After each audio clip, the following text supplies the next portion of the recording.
Hola, ¿qué tal? Soy Andrés Oppenheimer. Ya pasaron unas 2 semanas desde las masivas protestas antigubernamentales en Cuba, en que hubo por lo menos un muerto y más de 400 arrestos, según grupos internacionales de derechos humanos. Y la gran pregunta es, ¿qué va a pasar ahora? ¿Va a lograr el régimen cubano acallar las protestas con represión policial y con los arrestos que hubo tras las manifestaciones del 11 de julio?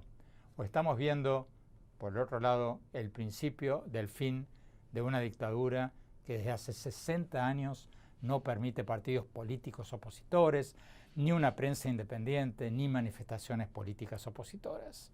Hoy se lo vamos a preguntar a un referente mundial de la izquierda democrática, el expresidente español Felipe González. Para los jóvenes que nos están viendo que no lo recuerdan muy bien, Felipe González fue el político del Partido Socialista Obrero Español que modernizó España y la integró a lo que hoy conocemos como la Unión Europea, y fue, esto viene al caso de hoy, fue quizás el jefe de Estado extranjero que más veces habló y discutió con el fallecido dictador cubano Fidel Castro. Probablemente no haya muchos ex jefes de Estado que hayan conocido a la élite gobernante en Cuba tan bien como Felipe González. Le vamos a preguntar si esto que está pasando ahora en Cuba es nuevo o si pasó varias veces, si cree que el actual presidente cubano Miguel Díaz-Canel va a lograr sobrevivir políticamente como lo hicieron en crisis anteriores Raúl Castro y Fidel Castro, y qué cree que va a pasar ahora en Cuba. Y también le vamos a preguntar, por supuesto, sobre Venezuela, sobre Perú, sobre Chile, Colombia y varios otros países donde hemos visto protestas populares en toda América Latina. Pero antes, vayamos a Cuba. Vayamos a Cuba para ver qué está pasando en la isla o qué pasó después de las manifestaciones del 11 de julio. Vayamos directamente al historiador y activista opositor Manuel Cuesta Morúa, presidente del partido Arco Progresista de Cuba. Él fue arrestado cuando se dirigía a esa manifestación del 11 de julio en el Capitolio de La Habana y liberado después de la protesta. Vamos a La Habana. Manuel, muchas gracias por estar con nosotros. Manuel, ya han pasado, como decíamos recién, más de una semana desde las protestas sociales del 11 de julio. ¿Qué pasó desde entonces? ¿Estos arrestos masivos y la militarización de las calles han logrado acallar las protestas? Bueno, definitivamente no. Parece que sí hay como llama un amigo, una falsa calma, una falsa tranquilidad. Pero en algunas zonas, en algunos barrios más alejados del centro del conflicto, del centro de las protestas, pues de cuando en cuando ocurren determinados conatos, incluso después de la hora de confinamiento. Saben, en Cuba, sobre todo en La Habana, hay distintas horas de confinamiento. En La Habana es a las 9 de la noche. Y hay barrios que, digamos, 10 y media han salido demandando libertad, demandando democracia, derechos humanos. Y saben, caribeños al fin, personalizando mucho el conflicto. Y entonces muchos lo han cogido con Díaz-Canel. Conocen ya la frase famosa con la que se refieren a Díaz-Canel, digamos como que irreverentemente muchos cubanos. Y eso está pasando. ¿Cuántos detenidos calculan ustedes que hay? Algunos grupos de derechos humanos hablan de por lo menos un muerto y más de 400 detenidos, arrestados. ¿Cuántos calculan ustedes? Realmente de inicio hubo miles de detenidos, porque ellos hicieron una raza rápida en todo el país. Y las primeras cifras oscilan entre los 4.000 y 5.000 detenidos. Luego fueron soltando rápidamente. Y ahora algunos grupos lo colocan en alrededor de 458 detenidos, otros lo elevan un poco más a 500 o 600 detenidos. Hay una organización que ha venido trabajando con bastante precisión en este sentido, que es el Observatorio Cubano de Derechos Humanos. Tiene su sede en España, pero tiene bastantes activistas dentro de la isla y se acerca bastante en su cifra y lo coloca alrededor de 458 detenidos. Tú has dicho, Manuel, que esto podría ser el principio del fin del régimen, de la dictadura cubana. Pero han habido protestas antes, en 1980, en 1994, y bueno, el régimen sobrevivió. ¿Cuál sería la diferencia esta vez? ¿Por qué teníamos que creer que antes no, pero ahora sí? La diferencia es la siguiente. Yo diría las diferencias. Hay una fundamental.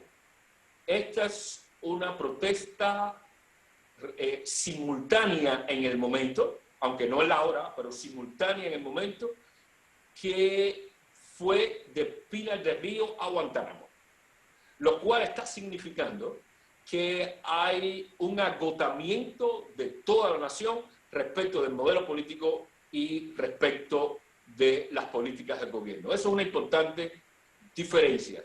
Una segunda diferencia con momentos anteriores es que, y sale de esta misma, que los momentos anteriores eran localizados en determinados lugares. Recordamos, si lo extendemos en el tiempo, en el 80, recordamos que fue básicamente en La Habana, significó después la salida de Mariel, en el 94 igual, independientemente de otras manifestaciones muy localizadas, pero fueron muchas de ellas manifestaciones puramente locales.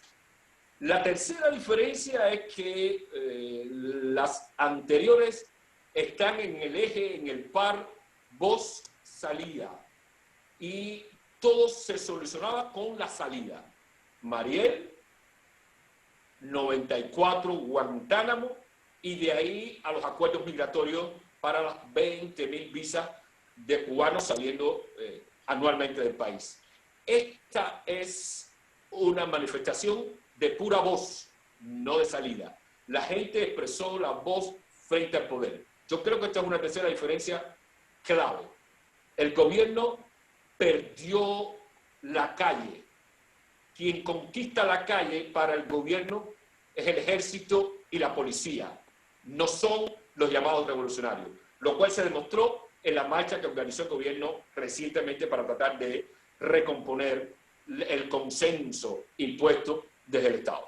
¿Incide de alguna manera el hecho de que el presidente de Cuba hoy día sea Díaz-Canel y no sea Fidel Castro? Definitivamente, definitivamente incide. En el Caribe hay que tener carisma, en el mundo entero, obviamente. Hay dos cosas que están en el dicho de los cubanos, que es parte de la cultura de los cubanos. Dos cosas siempre se decía. En Cuba no se puede ser homosexual y no se puede ser pesado. Pesado es una persona agria, que no cae bien. Esa es la traducción de la palabra pesado para nosotros los cubanos. Bueno, ya a la altura del siglo XXI se puede ser homosexual. Lo que parece que no se puede ser definitivamente es ser una persona pesada. Y Díaz-Canel le falta esa empatía, esa simpatía y esa conexión. Le hice algunas de estas mismas preguntas al expresidente de España, Felipe González, un referente de la izquierda democrática mundial. Veamos lo que nos dijo.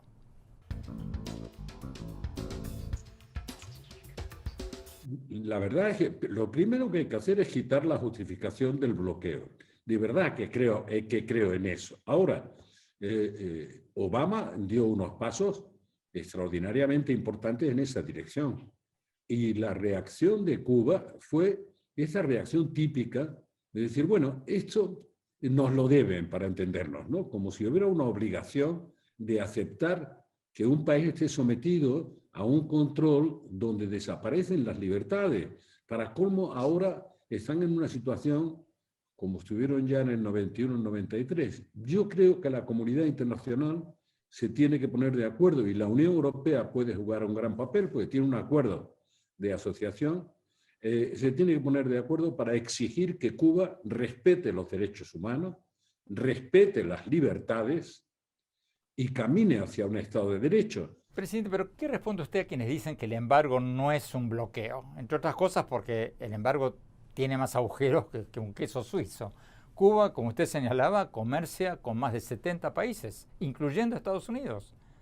Según cifras del gobierno de Estados Unidos es el mayor exportador de alimentos a Cuba. Y eso sin contar con los 500.000 turistas anuales de Estados Unidos que van a Cuba, sin contar con los 3.500 millones de dólares al año en remesas familiares que van de Estados Unidos a Cuba. O sea, ¿qué responde usted a este argumento? Que el embargo no es el problema de fondo. Bueno, vamos a ver. El embargo se ha ensayado de todas las maneras, ¿no?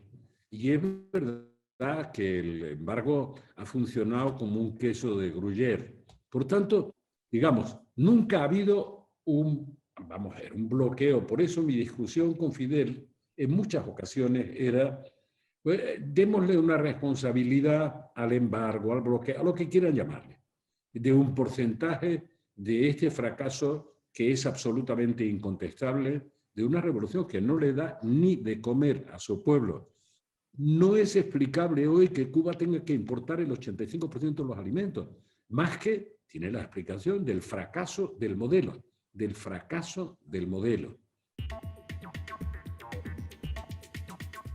Tenemos que ir a un corte. Cuando volvamos, vamos a analizar si los pedidos de una intervención militar estadounidense a Cuba que hacen algunos exiliados cubanos ayudan a la causa de la democracia o le hacen el juego al régimen de la isla. Y si esa no es la solución, ¿qué habría que hacer? No se vayan, ya volvemos.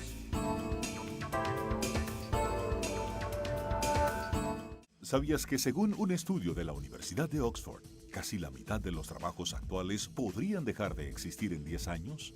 La inteligencia artificial llegó para quedarse. ¿Cómo te va a afectar la automatización? ¿Cuáles son los trabajos del futuro? Andrés Oppenheimer te lo cuenta en su nuevo libro, Sálvese quien pueda. Y no te quedes atrás. Encuéntralo en librerías.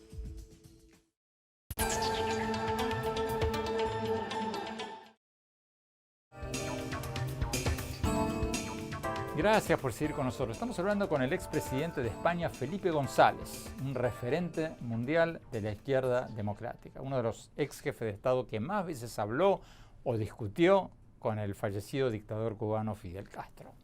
Antes de volver a la entrevista con Felipe González, volvamos a La Habana. Volvamos con el historiador y político opositor Manuel Cuesta Morúa. Manuel, algunos grupos de exiliados están pidiendo una intervención militar de Estados Unidos. Pregunta, ¿esos pedidos ayudan a la causa de la restauración de la democracia en Cuba o son contraproducentes? No hay nada positivo en una demanda de intervención. De hecho, dentro del proyecto en el que estamos trabajando, que se llama Consejo para la Transición Democrática en Cuba, tenemos una discusión viva en torno a esta demanda de una intervención. Está desfasada históricamente en relación con Cuba. En ninguna de las manifestaciones, fueron alrededor de 60 entre ciudades y poblados en el país. En ninguna de las manifestaciones, allí básicamente liderada y conducida por jóvenes, nadie pidió intervención. Lo que estaban haciendo, incluso de la tercera edad, que desfilaron, que se manifestaron, era un ejercicio puro de soberanía ciudadana para reconquistar su espacio, demandar cambios democráticos. Este es un mensaje que le arrebata definitivamente la narrativa al gobierno cubano, que está tratando de reconstruirla a pasos, digamos, agigantados y de alguna manera de un modo torpe, pero le quita absolutamente argumento a la narrativa del gobierno cubano para decir lo que siempre ha tratado de decir, que todo esto que está sucediendo se origina allí, en los Estados Unidos, y que el origen de las demandas no son autóctonas, no son auténticas de la ciudadanía del país, sino que nacen en Miami, nacen en Estados Unidos o son manipuladas desde Washington. Por eso creo que no son contraproducentes y creo que nuestros compatriotas deben pensar bien en que con esas declaraciones no hacen más que daño a los que ahora están sufriendo prisión. Manuel, entonces, ¿qué habría que hacer? ¿Qué tendría que hacer Estados Unidos y qué tendrían que hacer los demás países democráticos para ayudar a un cambio pacífico en Cuba? Creo que es la hora de elevarle el estatus de reconocimiento y apoyar con claridad los esfuerzos que se hacen dentro del país. Concretamente, ¿cómo? ¿Cómo elevar el estatus de la oposición y de la sociedad civil en Cuba? Creo que toda decisión de política exterior hacia Cuba debe contar con lo que la oposición tiene que decir. Cuando se trate de temas que tienen que ver con políticas hacia Cuba, se debe contar con la opinión y tenerla clara a la hora de tomar determinaciones hacia el país. Segunda cosa, merecemos más apoyo en recursos. Eso debe quedar claro, que la oposición en este minuto necesita mucho más apoyo de recursos, de una manera transparente, porque debemos adelantar una serie de agendas y alternativas sin los cuales los recursos políticos y los recursos materiales no podrían realizarse. Y en tercer lugar, creo que es fundamental tener un intercambio sistemático entre representantes de la sociedad civil con funcionarios de la comunidad internacional, ya sea de Europa, ya sea de los Estados Unidos. De modo que las autoridades de Cuba sepan que la política exterior de esos países pasa por el reconocimiento del estatus plural de la sociedad cubana. Volvamos a la entrevista con el expresidente de España, Felipe González. Veamos. Expresidente González, España es un país clave para cualquier iniciativa diplomática internacional para restablecer la democracia en Cuba. ¿Está haciendo lo suficiente el gobierno de Pedro Sánchez en España en ese sentido? No sé qué decirle, porque en España ha habido, como es natural, épocas, ¿no? Y tampoco me gustaría sustituir la tarea de quien está al frente del gobierno en este momento, ni siquiera desde el punto de vista imaginario, ¿no? Yo estoy seguro de que no hay castrismo sin Castro. Estoy seguro de que eso no va a ocurrir. Por tanto, tienen que dar pasos, y tienen que dar pasos pronto, que la gente está harta, que la gente no aguanta más. Volverán a reprimir, volverán a controlar. Ahora sí han metido a grupos antimotines en las calles. Pero fíjese lo que le digo por mi afecto de fondo con el pueblo cubano. Fíjese lo que le digo, los propios militares cubanos ya no están acostumbrados a que ocurra lo que ocurría en los primeros 20 años de la revolución. Ya no están acostumbrados, porque ya la represión era mucho más preventiva. No importaba tener a mucha gente en las cárceles. Y lo utilizaban, salva todas las distancias, como los utiliza Maduro, como una especie de mercado. Yo le entrego unos pocos de presos, usted me da las gracias, comandante, y como tengo mucho más en reserva, pues puedo meter a más en la cárcel. Eso ya no funciona. Ya no funciona. Y ojalá se den cuenta dentro, y ojalá lo que llamamos comunidad internacional, para lo que valga, se dé cuenta también. El fracaso de Cuba no solo es el fracaso de la democracia, es el fracaso de un modelo económico que no le da de comer a los cubanos en una isla rica. Tenemos que ir a un corte. Cuando volvamos, vamos a ver qué piensa el político opositor cubano Manuel Cuesta Morúa sobre la reacción de los presidentes de México y Argentina sobre las protestas pacíficas en Cuba. Y después le vamos a preguntar a Felipe González cómo ve el futuro de Venezuela y de América Latina en general. No se vayan, ya volvemos.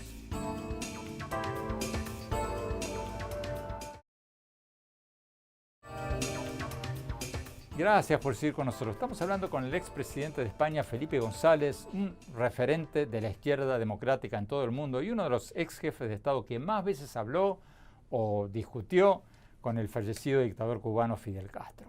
Antes de volver a la entrevista con Felipe González, volvamos a La Habana. Volvamos con el historiador y político opositor Manuel Cuesta Morúa. Manuel, ¿qué opinas de la reacción de los presidentes de México y Argentina que no condenaron la represión política en las protestas pacíficas de Cuba? En cambio, dijeron que lo importante, el tema prioritario, tendría que ser levantar el embargo de Estados Unidos. ¿Cómo ves esa reacción? México con Cuba ha venido jugando históricamente en esa relación de conflicto con los Estados Unidos para mostrar la independencia que supuestamente nos muestran otros países en América Latina. Lo propio con Argentina. En el caso de Argentina nos choca de alguna manera más porque Argentina en algunos otros países sí habla de los conflictos internos, como fue en el caso de Colombia, por ejemplo. Desafortunadamente el presidente de Argentina en algún caso no tiene tampoco una perspectiva para mirar a Cuba, porque mira a Cuba con el mismo prisma que mira a Argentina, desde los barcos que vienen de Europa y en este caso no desde los barcos que vienen de África. Y por lo tanto no tiene la sensibilidad para darse cuenta de cuál es el problema fundamental acá. ¿Y qué le dirías a la fundación Black Lives Matter, que presume representar al movimiento Black Lives Matter en Estados Unidos, aunque no está claro hasta qué punto lo representa? Porque la fundación Black Lives Matter también sacó una declaración que no condena la represión policial, sino que pide solo el levantamiento del embargo. ¿Qué les dirías? Que no entienden Cuba, que nos asombra la política y la posición antirracista en los Estados Unidos y la política de apoyo al racismo en Cuba. Porque lo que más están sufriendo son justamente las comunidades afrodescendientes en el país. Finalmente, Manuel, ¿cómo va a seguir esto? ¿Cómo ves el futuro inmediato de Cuba? Yo creo que hay una quiebra fundamental entre, vamos a decirlo, entre el contrato que se estableció por el gobierno con la sociedad cubana. Hay una quiebra fundamental. Lo que viene ahora es un reacomodo, porque la sociedad cubana se dio cuenta de que puede, ha perdido el miedo, y lo que viene ahora es un reacomodo después de esta represión para canalizar las demandas políticas de la sociedad de un modo que puedan avanzar mejor. Manuel, muchísimas gracias por tu tiempo. Cuídate mucho. Tenemos que ir a un corte. Cuando volvamos, vamos a ver lo que nos dijo el expresidente de España, Felipe González, cuando le preguntamos cómo ve el futuro de Venezuela y de América Latina en general. No se vayan, ya volvemos.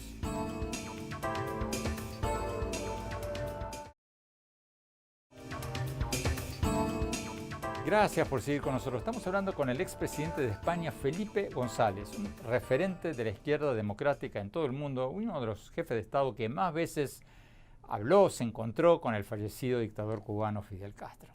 Sigamos viendo la entrevista.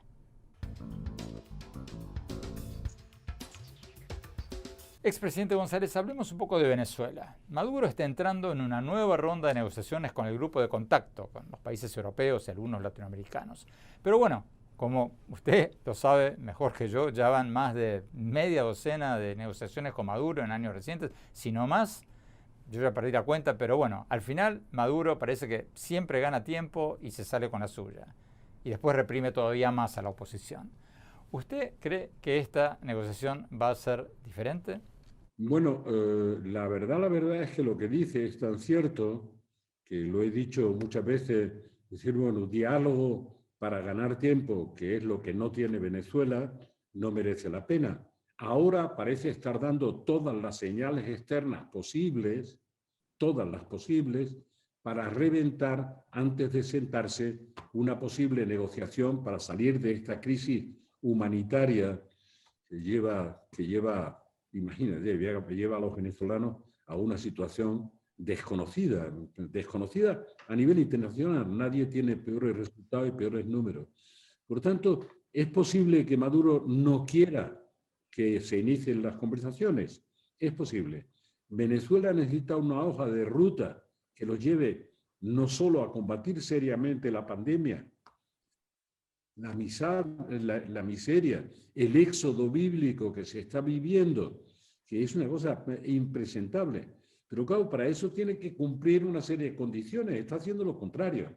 Parte de lo que decía el otro día el presidente Biden es mucho más aplicable en términos conceptuales a Venezuela que a Cuba. Venezuela es un Estado fallido. Venezuela es un Estado fallido, que no es capaz ni de controlar su propio territorio. Y por tanto tiene que haber unas condiciones, y unas condiciones previas, que no son condiciones que impone la oposición. La paradoja es que son condiciones de respeto a la propia Constitución bolivariana. No están fuera de ese marco.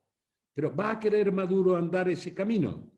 Bueno, yo tengo una desconfianza profunda, por lo que quiero que todo el mundo sepa, y lo repito una vez más, la única verdad que ha dicho Maduro desde que asumió el poder, por cierto, porque lo prefería Fidel a lo que podría haber sido la alternativa de sustitución a Chávez, la única verdad que ha dicho es: después de 2015, no volveré a convocar unas elecciones para perderlas. No volveré a convocar para perderla. ¿España es un país neutral o es un facilitador del régimen de Venezuela? No, no, no, no, no. España facilitador no ha sido nunca. España como país y España como gobierno tampoco. España tiene una posición clara. Entonces, todavía resuena en mi cabeza que hace 1 año y medio la afirmación del presidente del gobierno ya, Sánchez, es decir, la presidencia de Maduro en el último proceso electoral es ilegítima. Hizo calificativos más duros, que da igual por si estorba a sentarse en la mesa de negociación, porque lo calificó como tiranía, entre otras cosas. Pero sobre todo hay un problema, hay un desafío que yo creo que tiene que tener clara la comunidad internacional. La comunidad internacional que cree en la democracia representativa ha afirmado con rotundidad, y creo que tienen razón, que Maduro no es legítimo, desde luego no lo es por el ejercicio que ha hecho del poder, pero no es legítimo de origen, porque las elecciones no fueron legítimas. Yo desearía que la comunidad internacional mantuviera que declarado ilegítimo el Ejecutivo y el Legislativo, la única operación política es la legitimación de la representación de los ciudadanos.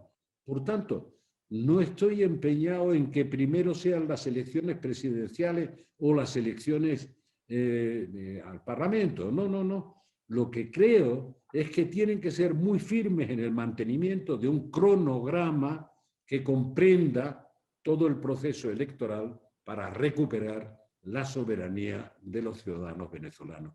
Eso es inexcusable que se produzca así. Y tu pregunta es si lo va a aceptar Maduro. Lo veo difícil. Maduro empieza a poner condiciones que saben que están fuera de control de las partes. La más delicada de todas es que la Corte Penal Internacional sigue su procedimiento y no va a haber nadie que le diga que pare el procedimiento. No hay autoridad para hacer esto. Les pedimos perdón por la mala conexión, pero bueno, estas cosas pasan. Tenemos que ir a un corte. Cuando volvamos, vamos a ver lo que nos dijo Felipe González sobre los recientes acontecimientos en Chile, Perú y bueno, cómo ve el futuro de América Latina en general. No se vayan, ya volvemos.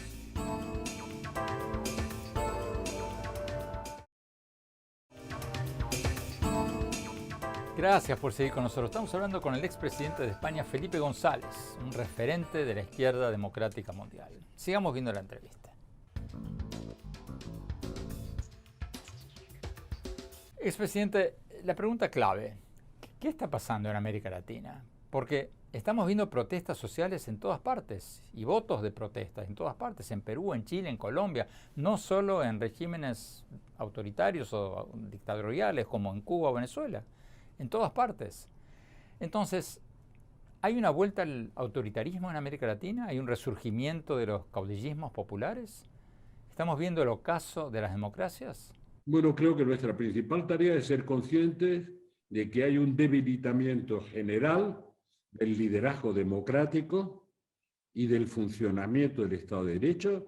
Eso ya ocurría antes de la pandemia, lo aceleró la expansión del virus y sus efectos económicos sociales, además de efectos de la salud extraordinariamente graves, pero estamos en una encrucijada.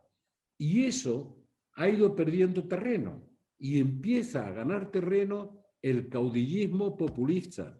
Repito, yo no le pongo signo, porque creo que el caudillismo populista, ese que dice que enfrenta, desde una bandera, que enfrenta al neoliberalismo, como diría mi amigo José Juan Ruiz, frente al neoliberalismo proponen neopobrismo.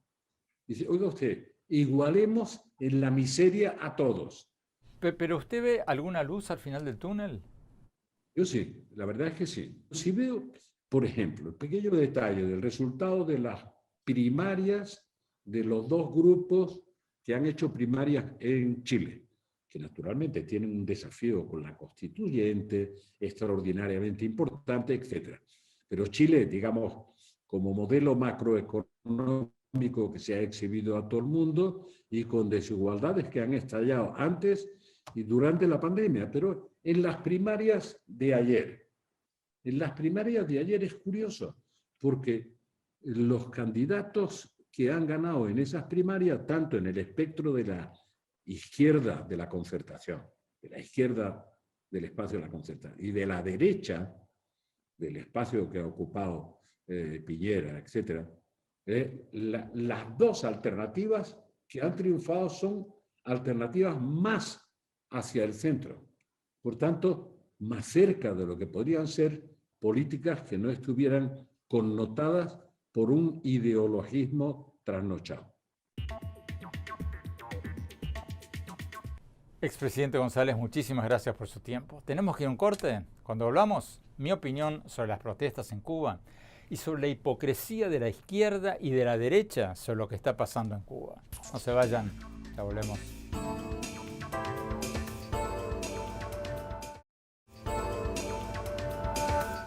Gracias por seguir con nosotros. Mi opinión sobre lo que hablamos hoy, las masivas protestas populares del 11 de julio en Cuba. A mí me parece que hay mucha hipocresía política en torno de la crisis de Cuba. Hipocresía de todos lados. Empecemos por la hipocresía de la izquierda internacional. ¿No es una hipocresía que los presidentes de México y Argentina hayan condenado la represión policial en Colombia, pero no en Cuba?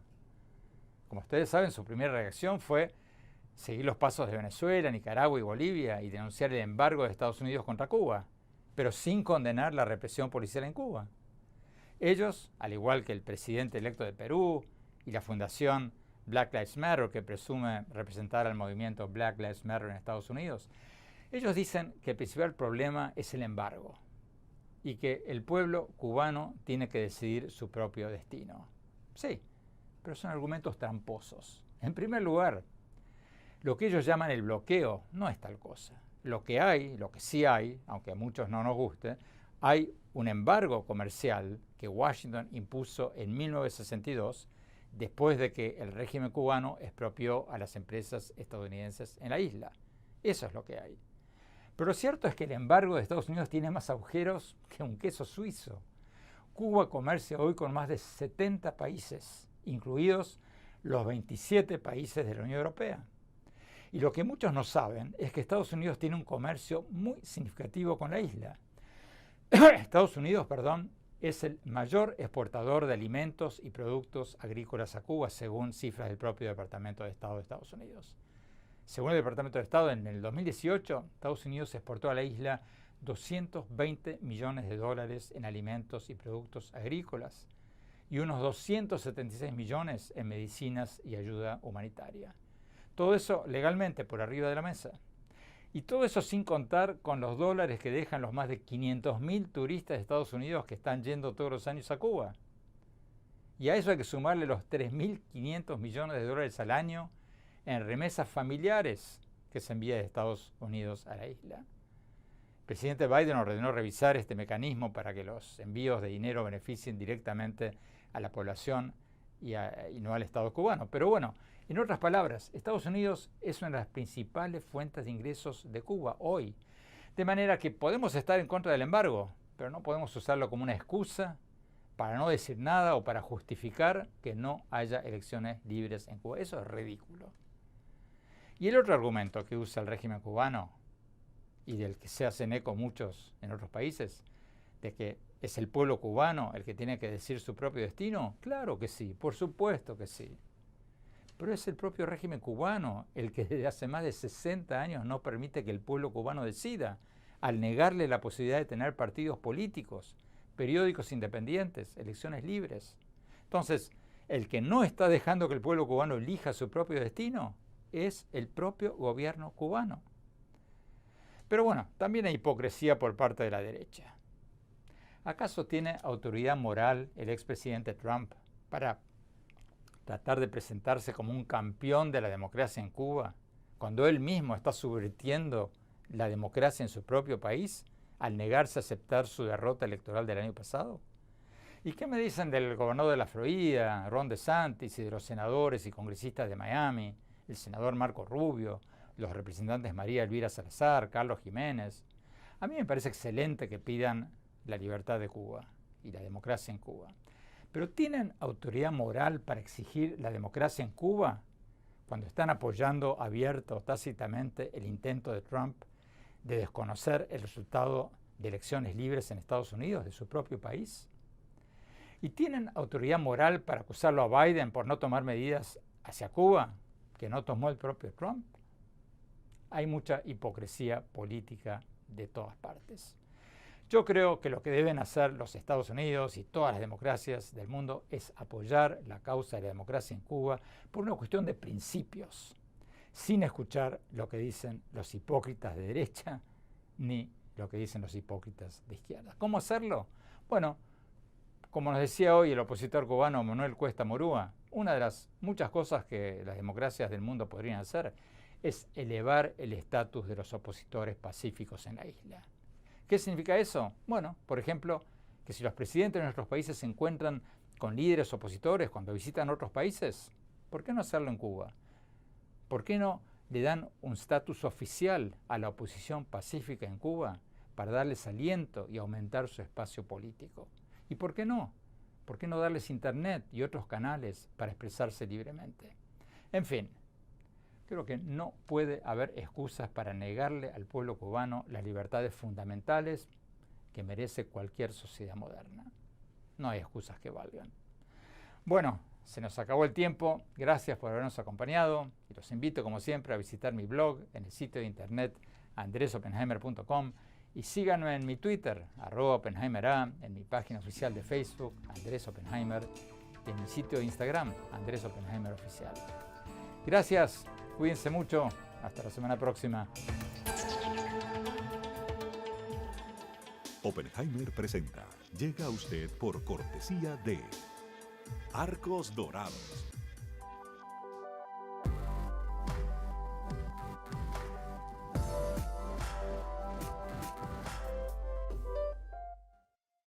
Somos UADE, la Universidad Argentina que educa con pasión hace más de 57 años. UADE, una gran universidad. En el Banco Opel de Pedro, el préstamo digital se obtiene a través de un sencillo SMS. Bancopel, el banco que quiero a mi manera.